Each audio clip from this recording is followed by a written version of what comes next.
ಎಲ್ಲರಿಗೂ ನಮಸ್ಕಾರ. ಮೀನಾ ರಾಶಿಯವರೇ, ಅಮಾವಾಸ್ಯೆಯ ನಂತರ ನಿಮ್ಮನ್ನು ಕಾಪಾಡುತ್ತಿರುವಂತಹ ಒಂದು ಆತ್ಮಶಕ್ತಿಯ ಒಂದು ಶಕ್ತಿ ನಿಮ್ಮ ಜೀವನವನ್ನು ಎಲ್ಲ ರೀತಿಯ ಸಮಸ್ಯೆಗಳಿಂದ ಹೊರತರುತ್ತದೆ. ಜನವರಿ 18 ಅಮಾವಾಸ್ಯೆ ಮುಗಿದ ನಂತರ 19, 20, 21, 22 ಈ ದಿನಗಳ ನಂತರ ನಿಮ್ಮ ಮನೆಯಲ್ಲಿ ಏನು ನಡೆಯುತ್ತಿದೆ ಎಂದು ತಿಳಿದರೆ ಖಂಡಿತವಾಗಿ ಆಶ್ಚರ್ಯಪಡ್ತೀರಾ. ಹೌದು, ಈ ಸಮಯ ಮೀನಾ ರಾಶಿಯವರೇ, ಈ ಮಾತು ಕೇಳುತ್ತಿರುವಂತಹ ಸಮಯದಲ್ಲಿ ನಿಮ್ಮ ಕಣ್ಣುಗಳಲ್ಲಿ ಈಗಾಗಲೇ ನೀರು ತುಂಬಿಕೊಂಡಿರಬಹುದು. ಹಾಗಾದರೆ ಅದು ನಿಮ್ಮ ದುರ್ಬಲತೆಯಲ್ಲ, ಅದು ನಿಮ್ಮ ಆತ್ಮವನ್ನು ಶುದ್ಧ ಮಾಡುವಂತಹ ವಿಶೇಷವಾದ ಸಾಕ್ಷಿಯಾಗಿರುತ್ತದೆ. ಈ ಸಮಯ ನಿಮ್ಮ ಜೀವನದಲ್ಲಿ ನಡೆಯುತ್ತಿರುವಂತಹ ಪ್ರತಿಯೊಂದು ಘಟನೆಗೂ ಕೂಡ ಒಂದು ವಿಶೇಷವಾದ ಶಕ್ತಿ ಇದೆ. ಈ ಅಮಾವಾಸ್ಯೆಯ ನಂತರ ಒಂದು ಆತ್ಮ ನಿಮ್ಮನ್ನು ಕಾಪಾಡುತ್ತಿದೆ. ನಿಮ್ಮ ಕಷ್ಟ, ಸಾಲ, ದುಃಖ, ನೋವು ದೂರವಾಗುವಂತಹ ಸಮಯ ಈಗ ಬಂದಿದೆ. ಚಿಂತೆಯನ್ನು ಬಿಡಿ, ನಿಮ್ಮ ಮನಸ್ಸಿನಲ್ಲಿ ದೈವಿಕವಾದ ಅಂಶವನ್ನು ತುಂಬಿಕೊಳ್ಳಿ. ಅಷ್ಟೇ ಅಲ್ಲದೆ ಮೀನಾ ರಾಶಿಯವರೇ, ಈ ಮಾತುಗಳು ನಿಮ್ಮ ಕಿವಿಗೆ ಬೀಳುತ್ತಿರುವುದು ಇದು ಯಾವುದೇ ರೀತಿಯ ಒಂದು ಆಕಸ್ಮಿಕವಲ್ಲ, ಇದು ದೈವದ ಸೂಚನೆ. ಇಷ್ಟು ದಿನ ನೀವು ಸಹಿಸಿದ್ದೀರಾ, ಮೌನವಾಗಿ ಕಣ್ಣೀರು ಸುರಿಸಿದ್ದೀರಾ. ಸಾಲದ ಭಾರ, ಮಾನಸಿಕ ನೋವು, ನಂಬಿದವರಿಂದ ಬಂದ ಮೋಸ, ಯಾರಿಗೂ ಹೇಳಲಾಗದ ದುಃಖ. ಆದರೆ ಹಿಂದಿನಿಂದ ಚಿಂತೆ ಬಿಡಿ, ಏಕೆಂದರೆ ಅಮಾವಾಸ್ಯೆಯ ನಂತರ ಒಂದು ಆತ್ಮಶಕ್ತಿ ನಿಮ್ಮನ್ನು ಕಾಪಾಡುತ್ತಿದೆ. ಆ ಆತ್ಮಶಕ್ತಿ ಯಾವುದು, ನಿಮ್ಮನ್ನು ಏಕೆ ಕಾಪಾಡುತ್ತಿದೆ, ಅದರಿಂದ ನಿಮಗೆ ಆಗಬೇಕಾದ ಕೆಲಸಗಳೇನು ಎಂಬ ಸಂಪೂರ್ಣವಾದ ವಿಶೇಷವಾದ ಮಾಹಿತಿಯನ್ನು ನೋಡ್ತಾ ಹೋಗೋಣ. ಅದಕ್ಕೂ ಮುನ್ನ ನೀವು ಕೂಡ ಮೀನಾ ರಾಶಿಯವರಾಗಿದ್ದಲ್ಲಿ ವಿಡಿಯೋಗೆ ಒಂದು ಲೈಕ್ ಕೊಟ್ಟು ತಪ್ಪದೆ ನಮ್ಮ ಚಾನಲ್ನ ಸಬ್ಸ್ಕ್ರೈಬ್ ಮಾಡಿ, ಹಾಗೆ ಪಕ್ಕದಲ್ಲಿ ಇರುವಂಥ ಬೆಲ್ ಐಕನ್ನ ಪ್ರೆಸ್ ಮಾಡಿ. ಹೌದು, ಮೀನಾ ರಾಶಿಯವರು ಅಂದರೆ ದೇವರು ನಿಮ್ಮನ್ನು ನೋಡುತ್ತಿದ್ದಾನೆ, ನಿಮ್ಮ ನೋವುಗಳನ್ನು ಅರ್ಥ ಮಾಡಿಕೊಳ್ಳುತ್ತಿದ್ದಾನೆ. ನೀವು ರಾತ್ರಿ ಹೊತ್ತು ಕಣ್ಣೀರು ಹಾಕಿ ಮಲಗಿದ ಕ್ಷಣಗಳನ್ನು ಅವನು ಎಣಿಸುತ್ತಿದ್ದಾನೆ. ಅಮಾವಾಸ್ಯೆಯ ನಂತರ ನಿಮ್ಮ ಜೀವನದಲ್ಲಿ ಅಂತ್ಯದ ಗುರುತಲ್ಲ, ಅದು ಹೊಸ ಆರಂಭದ ದ್ವಾರವಾಗಿರುತ್ತದೆ. ಈ ಅಮಾವಾಸ್ಯೆ ಎಂದರೆ ಕತ್ತಲೆ ಮಾತ್ರ ಅಲ್ಲ, ಅಮಾವಾಸ್ಯೆ ಎಂದರೆ ಹಳೆಯ ದುಃಖದ ಅಂತ್ಯವಾಗಿರುತ್ತದೆ. ಸಾಲ, ಕಷ್ಟ, ನೋವು, ಅವಮಾನ ಎಲ್ಲವೂ ದೂರವಾಗಿ ನಿಮ್ಮ ಜೀವನದಲ್ಲಿ ನೆಮ್ಮದಿಯನ್ನು ಕಂಡುಕೊಳ್ಳುವಂತಹ ವಿಶೇಷವಾದ ಸಂದರ್ಭ ನಿಮ್ಮ ಎದುರಿಗೆ ಬರುತ್ತದೆ. ಈ ಅಮಾವಾಸ್ಯೆಯ ನಂತರ ನಿಮ್ಮ ಸುತ್ತ ಒಂದು ಅಜ್ಞಾತ ಶಕ್ತಿ ಚಲಿಸುತ್ತಿದೆ. ನೀವು ಗಮನಿಸಿರಬಹುದು, ಇತ್ತೀಚೆಗೆ ಅಸಹಜವಾದ ಕನಸುಗಳು, ದೇವರ ಹೆಸರು ಪದೇ ಪದೇ ನೆನಪಾಗುವುದು, ಅಚಾನಕ್ಕಾಗಿ ಕಣ್ಣೀರು ಬರುವುದು, ಒಂಟಿತನದ ಭಾವನೆ, ಇವು ಎಲ್ಲವೂ ಕೂಡ ಲಕ್ಷಣಗಳಾಗಿರುತ್ತದೆ. ನಿಮ್ಮ ಪೂರ್ವಜರ ಆತ್ಮ ಅಥವಾ ದೈವಿಕ ರಕ್ಷಣಾತ್ಮಕ ಆತ್ಮ ನಿಮ್ಮ ಜೊತೆ ನಿಂತಿದೆ ಎಂಬುದರ ಕೆಲವು ಸೂಚನೆ ವಿಶೇಷವಾಗಿ ಕಂಡುಕೊಳ್ಳೋಕೆ ಬರ್ತಾ ಇರುತ್ತದೆ. ಈ ಸಮಯ ಒಂದು ಆತ್ಮ ಯಾವುದು, ಆ ಆತ್ಮ ನಿಮಗೆ ಕೆಡುಕನ್ನು ಮಾಡೋದಕ್ಕೆ ಬಂದಿಲ್ಲ. ಖಂಡಿತವಾಗಿ ನಿಮ್ಮ ಜೀವನದಲ್ಲಿ ನಿಮ್ಮ ಜೊತೆಗೆ ನಿಂತು ನಿಮ್ಮ ಕಷ್ಟಗಳನ್ನು ದೂರ ಮಾಡಿ ನಿಮ್ಮ ಜೀವನದ ಉಜ್ವಲವಾದ ಭವಿಷ್ಯವನ್ನು ರೂಪಿಸಿಕೊಳ್ಳಲು ಬಂದಿದೆ. ಅದು ಕೇವಲವಾಗಿ ನಿಮ್ಮ ಮನೆಯಲ್ಲಿ ನಿಮ್ಮ ಕುಟುಂಬಸ್ಥರಲ್ಲಿ ಇರುವಂತಹ ಪೂರ್ವಜರ ಒಂದು ವಿಶೇಷವಾದ ಶಕ್ತಿಯ ಆತ್ಮವಾಗಿರುತ್ತದೆ. ನೀವು ಕಳೆದುಕೊಂಡಿರುವಂತಹ ಹಲವಾರು ಜನರಗಳ ಮಧ್ಯ ಒಬ್ಬರಾಗಿರುತ್ತಾರೆ. ಖಂಡಿತವಾಗಿ ಅವರಿಗೆ ನಿಮ್ಮ ಸುಖವೇ ಬೇಕಾಗಿರುತ್ತದೆ, ನಿಮ್ಮ ಹೇಳಿಗೆ ಯಶಸ್ಸು ಬೇಕಾಗುತ್ತದೆ. ನಿಮ್ಮನ್ನು ಶ್ರೀಮಂತಿಕೆಯಿಂದ ನೆಮ್ಮದಿಯಾಗಿ ಜೀವಿಸುವುದನ್ನು ನೋಡೋಕ್ಕಾಗಿ ಅವರು ಆತುರ ಪಡುತ್ತಿದ್ದಾರೆ. ಅದು ನಿಮ್ಮ ಕಷ್ಟ ದೂರ ಮಾಡಲು, ಸಾಲದಿಂದ ಮುಕ್ತಿ ಕೊಡಿಸಲು, ನಿಮ್ಮ ಮನೆಗೆ ಶಾಂತಿ ತರಲು, ನಿಮ್ಮ ಶತ್ರುಗಳನ್ನು ದೂರ ಮಾಡಲು ಬರುತ್ತಿದೆ. ನೀವು ಅಳುತ್ತಿದ್ದಾಗ ಅದು ನಿಮ್ಮ ಪಕ್ಕದಲ್ಲೇ ನಿಂತಿತ್ತು.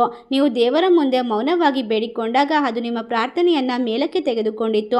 ಅದೇ ರೀತಿ ಈ ಸಮಯ ನಿಮ್ಮ ಜೀವನದಲ್ಲಿ ಸಾಲ, ದುಃಖ, ನೋವು ಹೇಗೆ ದೂರವಾಗುತ್ತದೆ. ಮೀನಾ ರಾಶಿಯವರೇ, ಇನ್ನು ಮುಂದೆ ಹಣ ನಿಲ್ಲಲು ನಿಮ್ಮ ಹತ್ರ ಆಗ್ತಾ ಇಲ್ಲ ಅಂತಂದರೆ ಇನ್ನು ಮುಂದೆ ಹಣ ನಿಮ್ಮಲ್ಲಿ ಕೈಯಲ್ಲಿ ಹೆಚ್ಚಾಗಿ ಓಡಾಡುತ್ತೆ. ಅಚಾನಕ್ಕಾಗಿ ಕೆಲಸದ ಅವಕಾಶಗಳು ಬರುತ್ತದೆ, ಹಣ ಬರುವ ದಾರಿ ಸುಗಮವಾಗುತ್ತದೆ, ಹಳೆಯ ಸಾಲ ತೀರಿಸುವಂತಹ ಮಾರ್ಗ ತೆರೆದುಕೊಳ್ಳುತ್ತದೆ. ಆತ್ಮಶಕ್ತಿ ನಿಮ್ಮ ದಾರಿಗೆ ಅಡ್ಡಿಯಾಗಿರುವ ನೆಗೆಟಿವ್ ಶಕ್ತಿಯನ್ನು ತೆಗೆದುಹಾಕುತ್ತದೆ. ನಿಮ್ಮ ಮನಸ್ಸಿನ ಭಾರ ಹಗುರವಾಗಿರಬಹುದು, ನೀವು ಈಗಾಗಲೇ ಅನುಭವಿಸುತ್ತಿದ್ದೀರಾ. ಈ ಸಮಯ ನಿಮ್ಮ ಜೀವನದಲ್ಲಿ ಮಹತ್ತರವಾದ ತಿರುವಿಗೆ ಸಾಕ್ಷಿಯಾಗಿರುವಂತಹ ವಿಶೇಷವಾದ ಸಂದರ್ಭವಾಗಿದೆ. ಇದು 2026 ಜನವರಿ ತಿಂಗಳ ಹೊಸ ವರ್ಷದ ಆರಂಭ. ಅದೇ ರೀತಿ ನಿಮ್ಮ ಜೀವನದ ಹೊಸ ಅಧ್ಯಾಯಕ್ಕೆ ಕೂಡ ಆರಂಭವಾಗುತ್ತದೆ.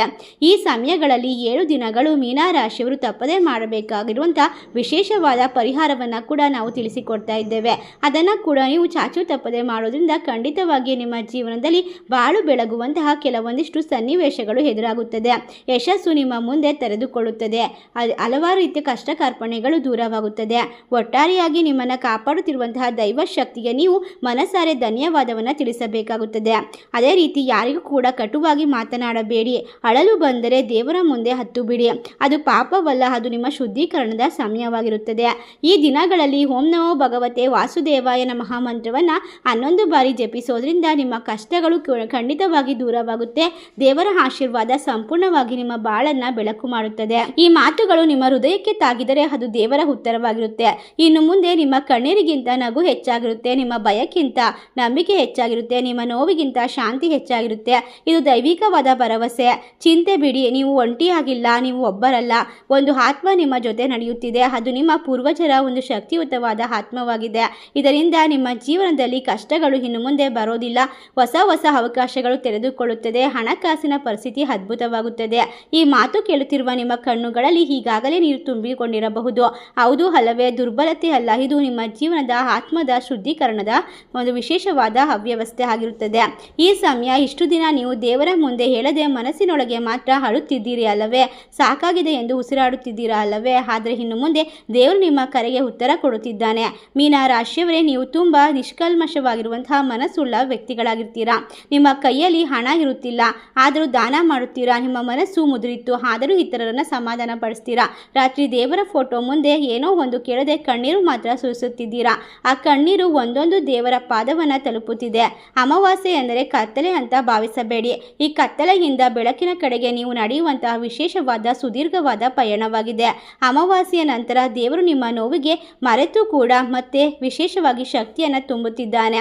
ಎಲ್ಲ ಕಷ್ಟಗಳಿಂದ ನೀವು ಸುಲಭವಾಗಿ ಯಾವ ರೀತಿ ಹೊರಬರಬೇಕು ಅನ್ನುವಂತಹ ವಿಶೇಷವಾದ ಯೋಜನೆಯನ್ನು ರೂಪಿಸಿದ್ದಾನೆ. ಈ ಅಮಾವಾಸ್ಯೆ ನಂತರ ನಿಮ್ಮ ಸುತ್ತ ಒಂದು ಶಕ್ತಿ ತಿರುಗುತ್ತಿದೆ. ಅಪಾಯದಿಂದ ದೂರ ತಳ್ಳುತ್ತದೆ, ನಿಮ್ಮ ಕೆಟ್ಟ ಮಾತುಗಳಿಂದ ರಕ್ಷಿಸುತ್ತದೆ, ನಿಮ್ಮ ಮೇಲೆ ಬಂದ ದೃಷ್ಟಿಯನ್ನು ಕತ್ತರಿಸುತ್ತಿದೆ. ನೀವು ಒಬ್ಬರಲ್ಲ ಮೀನರಾಶಿಯವರೇ, ನೀವು ಸದಾ ದೇವರ ಒಂದು ವಿಶೇಷವಾದ ಶಕ್ತಿಯ ಒಂದು ಗುರಾಣಿಯಲ್ಲಿ ವಾಸಿಸುತ್ತಿರುವಂತಹ ವಿಶೇಷವಾದ ಮನಸ್ಸುಳ್ಳವರಾಗಿರ್ತೀರಾ. ಈ ಆತ್ಮ ಸಾಮಾನ್ಯವಲ್ಲ. ನಿಮ್ಮ ಪೂರ್ವಜರ ಆಶೀರ್ವಾದವಾಗಿರಬಹುದು, ನಿಮ್ಮ ಇಷ್ಟ ದೇವರ ದೂತರಾಗಿರಬಹುದು, ಅಥವಾ ನಿಮ್ಮ ಕರ್ಮಫಲ ತೀರಿಸಲು ಬಂದ ರಕ್ಷಕರಾಗಿರಬಹುದು. ನೀವು ಅಳುವಾಗ ನಿಮ್ಮ ತಲೆಗೆ ಕೈ ಇಟ್ಟು ಹೀಗೆ ಹೇಳಿದೆ, ಇನ್ನೆಲ್ಲ ಕಷ್ಟಗಳು ದೂರವಾಗುತ್ತದೆ, ನಾನು ನಿನ್ನ ಜೊತೆಗಿದ್ದೇನೆ. ಈ ಮಾತು ನಿಮ್ಮ ಆತ್ಮಕ್ಕೆ ಕೇಳಿಸಿದೆ, ಆದರೆ ನಿಮ್ಮ ಮನಸ್ಸಿಗೆ ಹಂಚಿಕೊಳ್ಳಲು ಆಗುತ್ತಿಲ್ಲ. ಮೀನ ರಾಶಿಯವರೇ, ಸಾಲ ಎಂದರೆ ದೇವರ ಶಾಪ ಅಲ್ಲ, ಅದು ನಿಮ್ಮ ಪರೀಕ್ಷೆಯ ಕಾಲ. ಆ ಪರೀಕ್ಷೆ ಈಗ ಮುಗಿಯುತ್ತಿದೆ. ದೇವರು ನಿಮ್ಮ ಕಡೆ ತಿರುಗುತ್ತಿದ್ದಾನೆ. ಹಣ ನಿಲ್ಲಲು ದಾರಿ ಇಂದು ಕಾಣದಿದ್ದರೂ ನಾಳೆ ಕಾಣುತ್ತದೆ. ನಿಮ್ಮ ಮನಸ್ಸಿನ ಭಾರ ಇಳಿಯುತ್ತಿರುವುದು ಖಂಡಿತವಾಗಿ ಈಗಾಗಲೇ ನಿಮಗೆ ಅನುಭವಕ್ಕೆ ಬರುತ್ತಿದೆ. ಅದು ಆತ್ಮಶಕ್ತಿಯ ಕೆಲಸವಾಗಿದೆ. ಇನ್ನು ಮುಂದಿನ 11 ದಿನಗಳಲ್ಲಿ ಮೀನ ರಾಶಿಯವರು ತಪ್ಪದೇ ಈ ಕೆಲಸಗಳನ್ನು ಮಾಡ್ತಾ ಹೋಗಬೇಕು. ಇದರಿಂದ ಅವರ ಜೀವನದಲ್ಲಿ ಮಹತ್ತರವಾದ ಬದಲಾವಣೆ ಸಿಗ್ತಾ ಹೋಗುತ್ತೆ. ದೇವರ ಮುಂದೆ ಕೈ ಜೋಡಿಸಿ ಕಣ್ಣೀರಿನಿಂದಲೇ ಹೇಳಿ, ನನ್ನನ್ನು ಕಾಪಾಡುತ್ತಿರುವಂತಹ ದೈವಿಕ ಶಕ್ತಿಗೆ, ನನ್ನ ಆತ್ಮಶಕ್ತಿಗೆ ನನ್ನ ನಮನ. ಈ ಒಂದು ವಿಶೇಷವಾದ ಮಂತ್ರವನ್ನು 21 ಬಾರಿ ಜಪಿಸಿ. ಓಂ ನಮೋ ನಾರಾಯಣಾಯ ನಮಃ. ಈ ಮಂತ್ರದಿಂದ ನಿಮ್ಮ ಜೀವನದಲ್ಲಿ ಸಾಲಗಳು ದೂರವಾಗುತ್ತೆ, ಕಷ್ಟಗಳು ದೂರವಾಗುತ್ತೆ, ಮನಸ್ಸಿಗೆ ನೆಮ್ಮದಿ ದೊರೆಯುತ್ತದೆ. ಒಟ್ಟಾರೆಯಾಗಿ ನಿಮ್ಮ ಜೀವನವನ್ನು ಯಾರಿಂದಲೂ ಕೂಡ ನಾಶ ಪಡೆದೋದಕ್ಕೆ ಸಾಧ್ಯವಾಗೋದಿಲ್ಲ. ಮೀನ ರಾಶಿಯವರೇ, ಈ ಮಾತು ಕೇಳಿ ನಿಮ್ಮ ಹೃದಯ ನಡುಗಿದರೆ ಅದು ದೇವರ ಸ್ಪಷ್ಟವಾಗಿರುತ್ತದೆ. ಇನ್ನು ಮುಂದೆ ನೀವು ಅಳುವ ಕಣ್ಣೀರನ್ನು ದೇವರು ಒರೆಸುತ್ತಾನೆ. ನೀವು ಮಲಗುವ ಮುನ್ನ ಭಯ ಪಡೋದಿಲ್ಲ, ನೀವು ಎದ್ದಾಗ ನಿರಾಸರಾಗೋದಿಲ್ಲ. ನೀವು ರಕ್ಷಕರಾಗಿರ್ತೀರಾ ಮತ್ತು ವಿಶೇಷವಾಗಿ ಸಂತೋಷದಿಂದ ಇರ್ತೀರಾ. ಚಿಂತೆ ಬಿಡಿ, ನೀವು ಒಬ್ಬರಲ್ಲ. ಇನ್ನು ಮುಂದೆ ನಿಮ್ಮ ಜೊತೆಗೆ ಯಾರೋ ಇದ್ದಾರೆ ಎಂಬ ಬಲವಾದ ನಂಬಿಕೆ, ಧೈರ್ಯ ನಿಮ್ಮನ್ನು ಕಾಪಾಡುತ್ತದೆ. ಈ ಸಮಯ ನಿಮ್ಮ ಜೀವನದಲ್ಲಿ ಶಕ್ತಿ, ವಿಶೇಷತೆಯಿಂದ ತುಂಬಿರುವಂತಹ ಕ್ಷಣಗಳು. ಖಂಡಿತವಾಗಿ ನಿಮ್ಮ ಜೀವನದ ದಿಕ್ಕನ್ನು ಬದಲಾಯಿಸಲು ಬಂದಿರುವಂತಹ ವಿಶೇಷವಾದ ವ್ಯಕ್ತಿಗಳ ಆಗಮನ. ಖಂಡಿತವಾಗಿ ನಿಮ್ಮ ಜೀವನದಲ್ಲಿ ಇನ್ನು ಮುಂದೆ ಅದ್ಭುತಗಳು ನಡೆಯೋದಕ್ಕೆ ಸಾಧ್ಯವಾಗುತ್ತೆ. ಮೀನ ರಾಶಿಯವರೇ, ಈ ಒಂದು ಸಮಯ ನೀವು ದೈವಿಕವಾಗಿ ರಕ್ಷಣೆಯಲ್ಲಿ ಇರ್ತಿದ್ದೀರಾ. ಇನ್ನು ಮುಂದೆ ನಿಮ್ಮ ಕಷ್ಟಗಳು, ಕಣ್ಣೀರು ಭಗವಂತನಿಗೆ ತಟ್ಟಿದೆ. ಈ ಸಮಯ ನಿಮ್ಮ ಜೀವನದ ವಿಶೇಷವಾದ ಶಕ್ತಿಯನ್ನು ಹೊರತೆಗೆಯುವಂತಹ ಸಮಯವಾಗಿದೆ. ನಿಮ್ಮ ಆತ್ಮಸಾಕ್ಷಿಯನ್ನು ಕೇಳಿಕೊಳ್ಳಿ. ಹಿಂದಿನಿಂದಲೇ ಹೊಸ ಜನ್ಮ ಶುರುವಾದಂತೆ ಹೊಸ ಕೆಲಸಗಳನ್ನು ಮಾಡೋಕ್ಕೆ ಶುರು ಮಾಡಿ. ಕತ್ತಲೆಗಳನ್ನು ಕಳೆದು ದೇವರ ವಿಶೇಷವಾದ ಬೆಳಕಿನಲ್ಲಿ ಮುಂದೆ ನಡೆಯುವಂಥ ಶಕ್ತಿ, ಸಾಮರ್ಥ್ಯ ನಿಮ್ಮಲ್ಲಿದೆ. ಇದರಿಂದಾಗಿ ತಂದೆ ತಾಯಿ ಆಶೀರ್ವಾದವನ್ನು ಪ್ರತಿದಿನ ಪಡೆದುಕೊಳ್ಳಿ. ನಿಮ್ಮ ಸಹನೆಯ ಪರೀಕ್ಷೆ ಈಗ ಮುಗಿಯುತ್ತಿದೆ. ನಿಮ್ಮ ಜೀವನದಲ್ಲಿ ಹೊಸ ದಾರಿಗಳು ತೆರೆದುಕೊಳ್ಳುತ್ತೆ. ಪ್ರತಿದಿನ ನಿಮ್ಮ ಜೀವನವನ್ನು ನಡೆಸುತ್ತಿರುವಂತಹ ಒಂದು ಶಕ್ತಿಗೆ ನೀವು ಧನ್ಯವಾದವನ್ನು ಅರ್ಪಿಸುತ್ತಾ ಹೋಗಿ. ಇದು ಇನ್ನು ನಿಮ್ಮ ಮುಂದೆ ಕಣ್ಣೀರಿಗೆ ಒಂದು ಲಾಸ್ಟ್ ಕೊನೆಯ ದಿನ ಅಂತ ಹೇಳಿದ್ರೆ ತಪ್ಪಾಗೋದಿಲ್ಲ. ಒಟ್ಟಾರೆ ಈ ಅಮಾವಾಸ್ಯೆ ಮುಗಿದ ನಂತರ ನಿಮ್ಮ ಪ್ರತಿ ಹೆಜ್ಜೆ ಕೂಡ ನಿಮ್ಮ ವಿಶೇಷವಾದ ಯಶಸ್ಸಿಗೆ ಕಾರಣವಾಗಿರುತ್ತೆ. ಈ ವಿಶೇಷವಾದ ಮಾಹಿತಿ ನಿಮಗೆಲ್ಲ ಇಷ್ಟವಾಗಿದ್ದರೆ ನಿಮ್ಮ ಫ್ರೆಂಡ್ಸ್ ಆ್ಯಂಡ್ ಫ್ಯಾಮಿಲಿಗೆ ಶೇರ್ ಮಾಡಿ. ನಮ್ಮ ಚಾನಲ್ಗೆ ಸಬ್ಸ್ಕ್ರೈಬ್ ಮಾಡಿ. ಸರ್ವೇ ಜನ ಸುಖಿನೋ ಭವಂತು. ಧನ್ಯವಾದಗಳು.